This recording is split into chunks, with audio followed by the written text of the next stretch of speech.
The following program is a Town of Colonie television production of the William K. Sanford Town Library.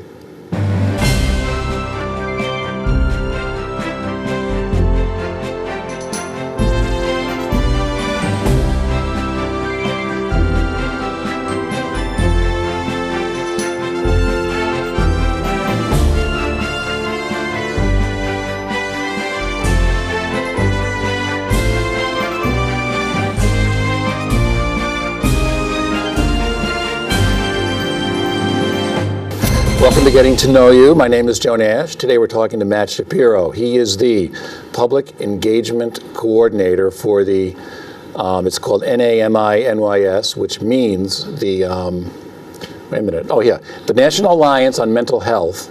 So welcome, Matt. You were here last year. We're going to be talking about their conference they're having over at the Desmond on Friday, Saturday, Sunday, November 14th, 15th, and 16th. But before we start, why don't we talk about the National Alliance on Mental Health? What we're talking about before we start. It's not a state agency or anything. It's a private group, or a nonprofit, I mean. Tell me about the group, who makes it up, and you know. Sure. Well, the National Alliance on Mental Illness, we're actually the New York State Chapter, so we're the state chapter for the national organization. And we represent families and individuals who have been impacted by mental illness, all different sorts of mental illness, and we're dedicated to educating and supporting those types of families and individuals, as well as raising awareness about mental health issues throughout the communities. We do our work through over 40 local affiliates throughout New York State who run programs and events. All right, so you're like you're a part of the national group, and then you have groups in every county, more or less. Correct. More or less. Okay, and now the theme of this year's conference, it's called Redefining Recovery: New Challenges, New Opportunities, New Hopes. Tell me about this year's theme, and then we'll talk about you having individual speakers and workshops and everything. Well, obviously, that's the goal for anyone who's been impacted by mental illness, to recover. Now, recover is a pretty broad term, and doesn't, recovery for one person might be, employment, independent housing, independent living, where for another person their goals for recovery aren't as grand. So for some people it's just living on their own, or for some people being able to just function, get out of bed every day and volunteer or do something. But what we want to show is that there are all types of recovery, and recovery is possible. I think the scariest thing for families or someone who's been diagnosed with a mental illness is they lose all hope. Is this, my dreams are over? Am I not going to be able to live the life that I want to lead? But we want to show that there is hope, and that recovery certainly is obtainable for people. And kind of our showcase session for that, we have three of our, what we call our recovery all-stars, three younger people who have been diagnosed with some of the most serious forms of mental illness, borderline personality disorder, schizoaffective disorder, and bipolar disorder. All three have overcome their disability and become leaders in their community, both in raising awareness, providing education and support. So we're hoping that people who come to the conference will learn that there is hope, and just because someone's been diagnosed with a serious mental illness doesn't mean their life is over, that their dreams have ended. Did those three people that you're highlighting in one of the sessions, did they work with your organization? Well, they're all part of one of our local affiliates. So we have a young man, Akeem Rahim, who's with our NAMI Queens Nassau affiliate, who was in Harvard University when he got diagnosed with bipolar disorder, and him and his affiliate started a program called Let's Talk Mental Illness, where they go into schools throughout Nassau and Suffolk County and Queens and do in-school presentations about the realities of mental illness. He's done tremendous work.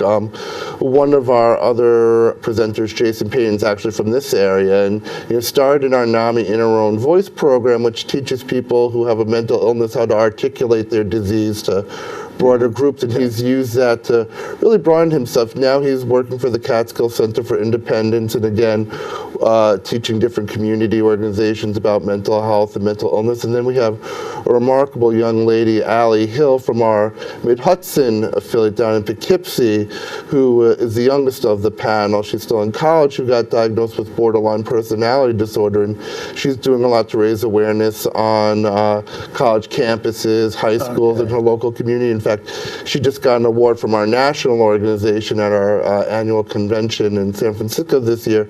She got the Young Leader Award. Okay. So we're lucky to have all three of them, and they're really great inspirations to all of us. Now, does your group, the NAMI-NYS, the New York State chapter, do you actually run programs, or do you more or less? Sure. So what we do in our state office, we do coordinate the programs that are offered by our local affiliates. So, like I said, we kind of have two wings. We have programs for families and programs for people living with a mental illness.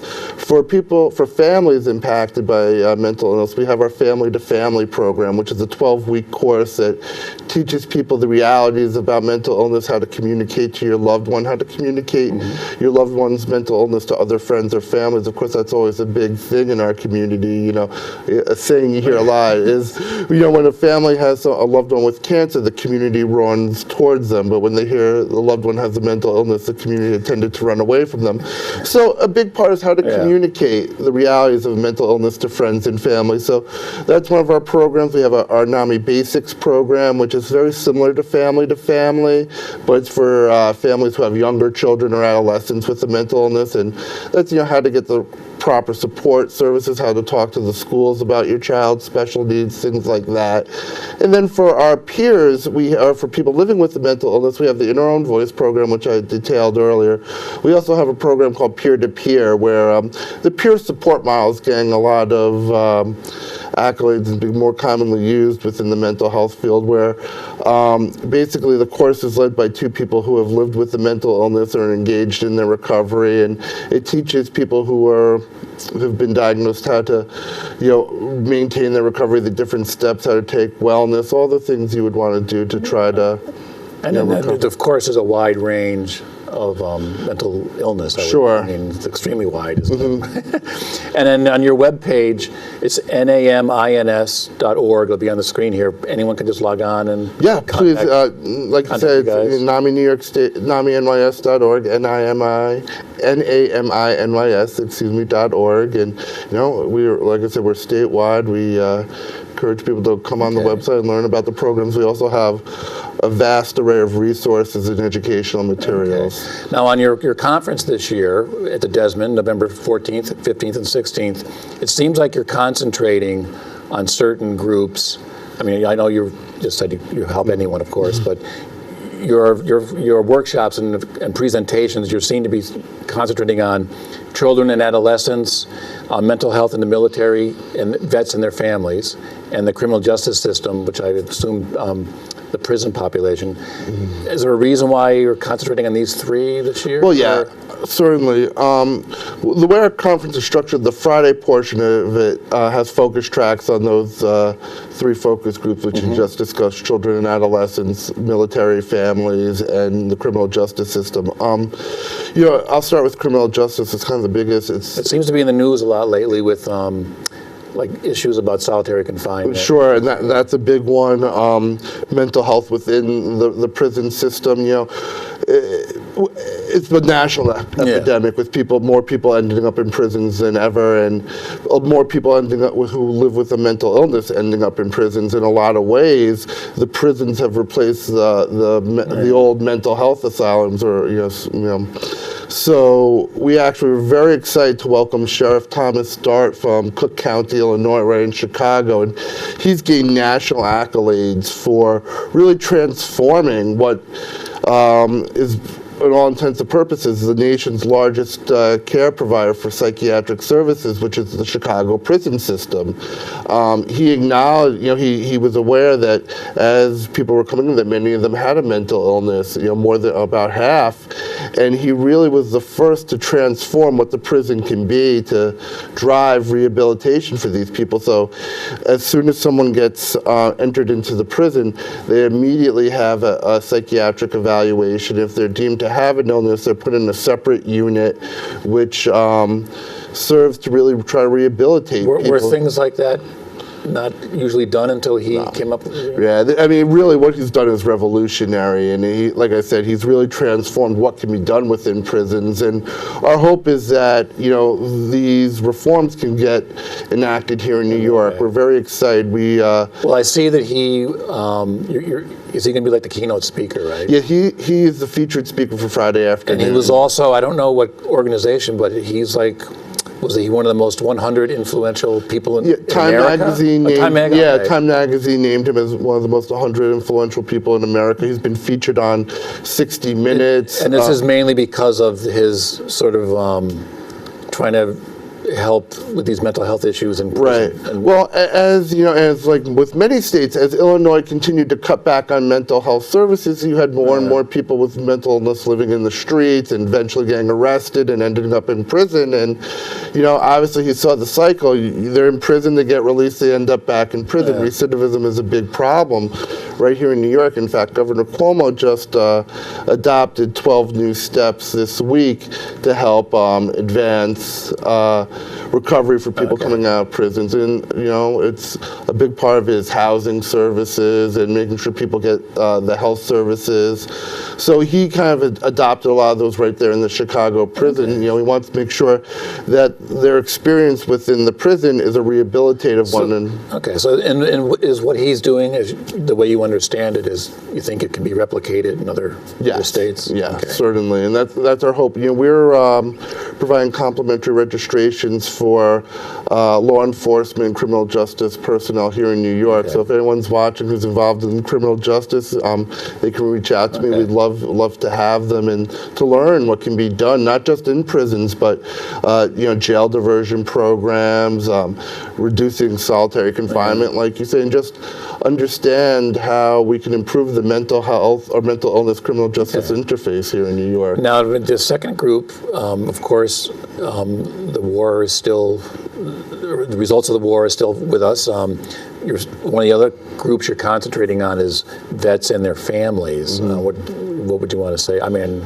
well, sure. Obviously, a lot's been talked about in the media about PTSD and the problems that returning veterans are having after being deployed and post-deployment issues. But people forget, too, the struggles that the military families go through, the stress of having a loved one overseas, and when their loved one comes back, they may not be the same person who left them, and how to deal with you know, the changes in personality. You see so many divorce. And, I think it's tough on the families. Very tough. So, you know, as well with supporting our veterans, we really want to make sure we support our families. We have both a NAMI Homefront program, which is very similar to family, but for military, specifically for military families, which we're actually offering right now in the Stratton VA here in Albany and VAs throughout the state.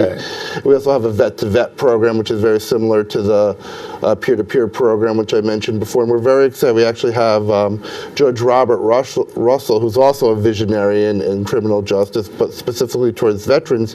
He formed the nation's first veterans court in Buffalo, and also that's what, explain what that is. It's a whole separate court for... Right, it's a separate court. He also very revolutionary in seeing, you know, that the court system can drive recovery, both for, you know, veterans, people with mental illness, and people who have substance abuse problems. He actually formed 3 different, what they call specialty courts in Buffalo. So there's a veterans court, a drug court, and a mental health court. So, like, for example, if a veteran get arrested or something, instead of going through the regular process. Correct. For nonviolent crimes. They can go to a separate thing where they may understand more about their and instead of sentencing the person to jail, they'll try to put them in a diversion program where they'll get the counseling and the help that they need. And, you know, if they're able to stay out of the criminal justice system for a set number of time, usually it's a year, then, you know, the sentence is forgiven. And then again, are these ideas things you might see replicated in other... Right, well, we have seen them. You know, like I said, Judge Russell was the first, but they are getting replicated throughout the state. We've made a lot of advancements with, like I say, specialty courts. You know, there's a mental health court right here in Schenectady, and we're seeing them pop up more around the state, so it's exciting. And then the third group that a lot of your workshops and presentations are on are children and adolescents. Sure. Apparently that's been increasing, unfortunately. Right, and you know, schools are so under-equipped to deal with children who have a mental illness, and also to be aware and how to recognize trauma in children and how to address that and how to communicate concerns to parents that they fear that their child may have a mental illness, and what kind of specialty services a child needs. And kids are getting diagnosed earlier and earlier. Obviously, you hear a lot about ADHD, attention deficit disorder, but I mean depression. I think there's just so many different pressures and stresses on kids that weren't around 20 years ago. And so a lot of cases can lead to mental illness. Right? And a lot of times when someone has their first psychotic episode, it's in that 18 to 25 age group. So we have a young adult track as well this year for specifically for 18 to 25-year-olds to show how they can support people on college campuses, raise awareness in communities, as well as specific things that kind of plague that group, such as eating disorders and substance abuse. And I see, I went through all this. Are you having a session on mental health issues on college campuses? Yes. Because that seems to be in the news a lot. It is. There was actually just a great piece in the New York Times from a school psychiatrist about the trauma they have of having to inform parents your child's had a psychiatric break. Like I said, especially for schizophrenia, the onset very often is between 18 and 25. And, it's not just serious mental illnesses. It's, stress from being away from home, obviously like I said, substance abuse and other issues that kind of are very prevalent on college campuses. And we have a NAMI on campus program, which is designed to, support students, educate students, and give them a safe haven to talk about stresses and things like that, so they don't have a mental health crisis. Now, one thing that's very interesting about your conference, again at the Desmond, November 14th, 15th, and 16th, Friday, Saturday, Sunday, anyone can go. And I say that because I'm just thinking of a lot of professional groups, like when I go to NYLA, that's the national, or that's the New York State Library Association. As far as I know, it's just librarians allowed. So that must be an exciting conference. But anyone can. But this is very interesting. You were telling me it's like 50% professional. Well, tell me about the makeup of who can come and. Well, it's predominantly. Like I said, individuals and families who have been impacted by mental illness. But I mean, family is a broad term. A lot of people have friends who are living with a mental illness and want more information. And, we really try to make it as broad as possible. This year we have on Saturday the most amount of workshops we've ever offered before on not just specific diseases, but issues as a whole and specific populations. We're really trying to showcase mental health issues in underserved populations, Native Americans, Asians, the Orthodox Jewish community. And we're actually very excited. One of our plenary sessions as well is we have Dr. Alfre Breland-Nolan from Georgetown University coming on. She's one of the leaders in how to communicate mental health issues to multicultural communities. So we're very excited to welcome her, and I think it's information everyone can benefit from. No, I'll say it's on the web. It's on the website. I mean, anyone can go. There is. You have to register and you have to pay and everything. But the fact that how does this work? Because you've run a few of these conferences, having such a mix of professionals and just your everyday people. I think it's good you need that mix. A philosophy we talk about a lot in NAMI in New York State is the recovery triangle or the recovery team. And recovery works best when the person diagnosed with the illness, their family members, and their doctor are all working together. So we're actually really excited. This is a little unique this year. We have several sessions where the people presenting are both the provider and the person receiving the services. We don't like to, sometimes you hear the words consumer, we like to say a person, an expert with lived experience. So to hear both sides of the story, because it is a team effort, and one of the things that we're really excited to showcase this year is person-centered treatment. A lot of times, you would diagnose someone with a disease, and there would be one treatment, but everyone's different. Like I said, recovery is different for everyone, and everyone needs to be judged or looked at on an individual basis, and that's creating a lot of trust between the doctor and the person receiving the services, and the family should be involved in that as well, and that's why we're really excited to have all three So involved. You were saying, you were telling me the makeup of your conference is more or less 50% professionals and 50%? Yeah, there are a little more families Yeah. and individuals, Okay. but now, like I said, we're getting more law enforcement, a lot more teachers this year, which we're always excited about. People who provide services for veterans, VA staff. So, like I said, law enforcement. So it is a really good mix. And like I said, we all have things we can learn from each other. So it's very important that we have that mix. Okay, so it sounds well. So I have the stuff in front of me here. You have 3 days of workshops and plenary sessions, and all kinds of things. Are there any? I mean, we can't go over every single one, but besides the 3 tracks I just mentioned, vets, children, and are there any that a few that you want to specifically mention? I notice you have some workshops on individual mental illnesses like schizophrenia, bipolar, anxiety, borderline personality. These are they only concentrate on that one. Right. So those are workshop sessions that are very focused on specific diseases, where we really try to show what's the newest in both the research of the diseases and the treatment of the diseases. I mean, one of the things we're very excited to have featured as well is we're the state representative for the National Institute of Mental Health. We're their outreach partner in New York, and we're very excited to welcome Dr. Sarah Morris, who's the head of the Research Domain Criteria Project, which is kind of revolutionizing the way research is being conducted in mental illness. You probably heard a lot about the President's Brain Initiative and brain mapping. And, we used to look at mental illnesses as chemical imbalances, but now we're starting to learn them more as circuit problems with the circuits in the brains as well. And just, again, like as I said, trying to tailor treatment specifically to a person, that extends to research as well. So again, it's also a very... Well, I notice looking at some of your speakers, you have a lot of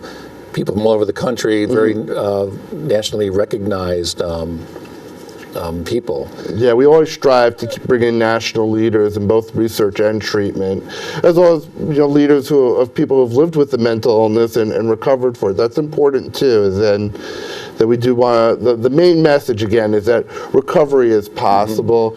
I think a long time ago, when we started the conference 33 years ago, it was all about research. Yeah. And hopefully tomorrow, 30 years down the road, there'll be a magic pill that will cure mental illness. But we know that's not the case. Yeah. There's a lot of different ways to tackle these issues, and we want to showcase all of that. And again, what may work for one person may not work for the other, but we want to show what all the options are available, and a lot of that too is wellness issues, which we're very excited to showcase this year. We have the first time in our conference, we have a whole wellness room dedicated to complementary things people can do, such as meditation, nutrition, exercise, that you can't have a healthy body without a healthy mind, and vice versa. So that's very important as well. Okay, and then I see one of the events you're having is this band called Flame. Why don't you tell me? Yeah, a remarkable group. They're actually from the Montgomery, Fulton, Hamilton area. Okay, I have heard of them. Yes, so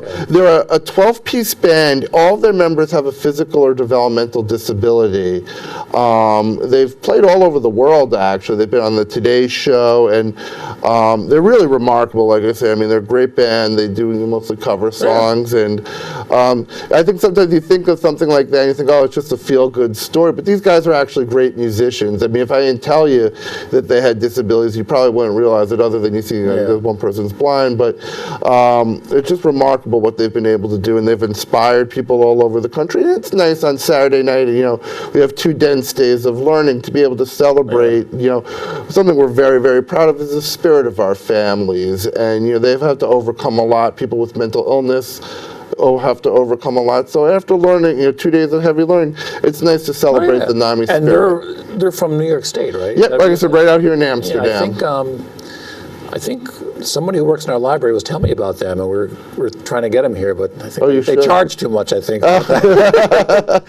But now at the end, one of the things you're having at the end on Sunday, I think it's Sunday, you have the director of the New York State Office of Mental Health is just going to do the medical director. The medical director. He's doing sort of a town hall. A town hall session, yeah. Dr. Lloyd Setter, who is the medical director for the New York State Office of Mental Health. It's really a great opportunity for participants to, ask questions of the state's top doctor, as well as, explain to him the experiences they've had. It's something we hear a lot in our office every day is people can't find services, and what do we do when my loved one's in a crisis and I can't find a hospital? hospital bed for them, or I can't find a day program that will advance their recovery. I mean, any myriad of issues. So it's just a great opportunity to engage in a very healthy dialogue with Dr. Sederer, and I think it's very beneficial for him. He actually wrote a great article. This is the second year we've done it.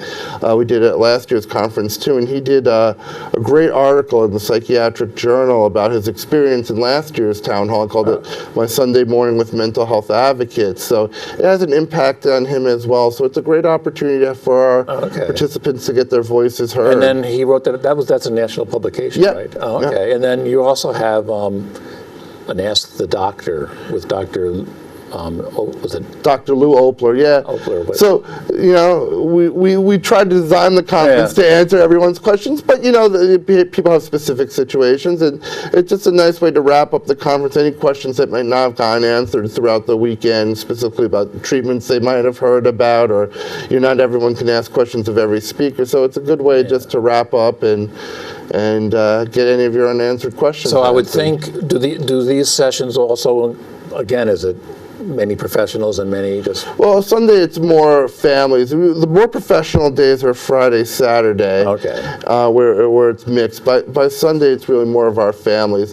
And we do, like you said, anyone can attend. You know, we have registration options for Friday, for individual days, or for Friday, Saturday, for Saturday, Sunday. So, you know, people can really tailor their experience. People just want to come for one day. And certainly, yes. It's NAMI-NS.org. It'll be on the screen. One or two more things before we end here.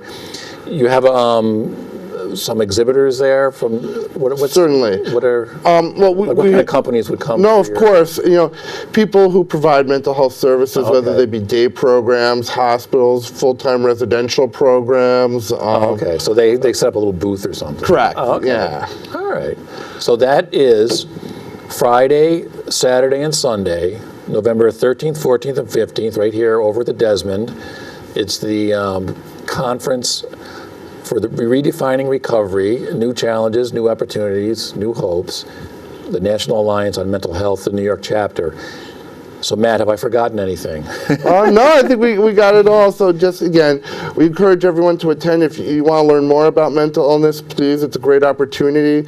Like you said, if you provide mental health services, we'd love to have you as an exhibitor to showcase your great work to a targeted audience. And, you know, we really try to say that there's something for everyone. Well, I would say, looking through here, your conference schedule, which I hear that you put together, there's, I don't know, how many, you must have, 30 or 40 different sessions?